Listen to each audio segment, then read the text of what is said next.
Армысыз құрметті көрермен. Тозымақ зияткерлік ойыны туралы бағдарламалар циклінің кезекті сабағын бастаймыз. Сіздермен бірге жүргізуші Айдос Сейтжан. Өткен сабағымызда тозымақ ойындағы атсырау ережесі мен ойынды жазып ойнау тәртібін көрсеткенбіз. Бүгінгі сабағымызда тозымақ ойынның мақсаты жүріс дәлдігін есептеу жолдарына тоқталамыз. Қазақстанда алғашқы республикалық біріншілік қашан өткені де сөз болады. Тозымақ ойнаушылардың мақсаты кем дегенде өз қазанына 82 құмалақ жинап, қарсыласын ұту болып табылады. Ұтысқа жетудің екі жолы бар. Біріншісі, өз отауларындағы құмалақтармен әдіс тәсілдері жасау арқылы қазанына 82 құмалақ жинау. Екіншісі, қарсылас ойыншының отауларында құмалақ қалдырмай, оны атсырау жағдайына түсіру арқылы қазанына 82 не одан да көп құмалақ жинау. Ескерту: егер осы екі жағдайдан кейін ойыншылардың қазанында 81 құмалақтан жиналса, ойын тең аяқталған болып есептеледі. Тоғызқұмалақ ойынын үйрену барысында жүріс дәлдігін білу өте маңызды. Құмалақтарды таратқан кезде соңғы құмалақ қай отауға баратынын білу және жылдам анықтау ойынды тезірек меңгеруге септігін тигізеді.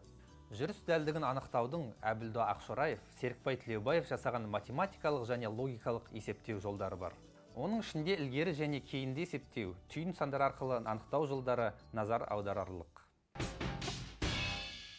Тозымақтан Қазақстан Республикасының алғашқы біріншілігі 1948 жылы Алматы қаласында өткізілді.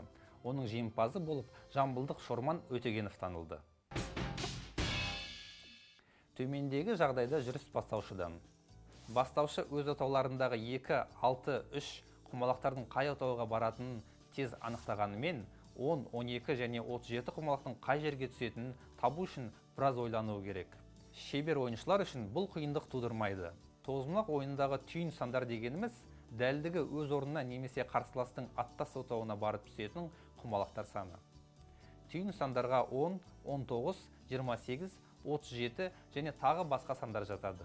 Мәселен, бастаушының нөмірі 9 отаудағы 10 құмалағы қостаушының нөмірі 9 отауына барып түседі.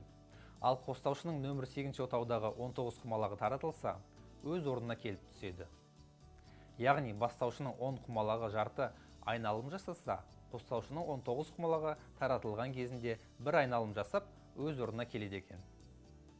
Ал бастаушының 37 құмалағы 2 айналым жасап таратылған отауға келіп түседі.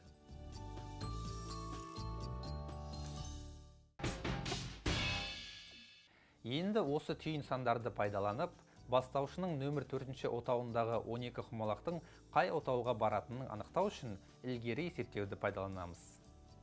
Яғни, нөмір 4 отаудағы 10 құмалақ қарсыластың нөмір 4 отауына түссе, қалған 2 құмалақ 2 отау жылжып, нөмір 6 отауға түседі екен. Сонда нөмір 4 отаудағы 12 құмалақ қостаушының нөмір 6 отауына барады екен. Қостаушының нөмірі 7 отаудағы 8 құмалағы қай жерге баратынын анықтау үшін кері есептеуді пайдаланамыз.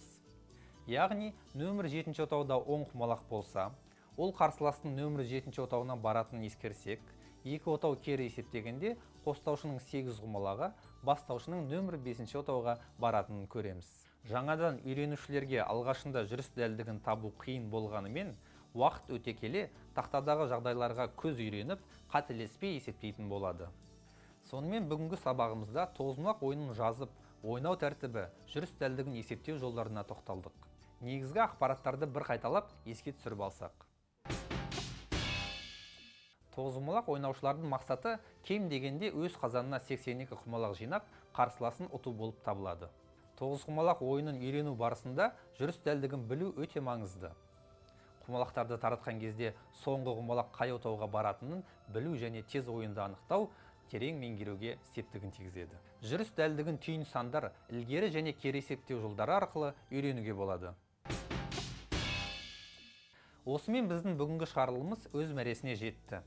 Келесі бағдарламамызда тоғызқұмалақ ойынның принциптері мен жүріс санын есептеудің маңызына, құмалақ ұтудың шағын түрлеріне тоқталамыз. Келесі көріскенше аман сау болыңыздар.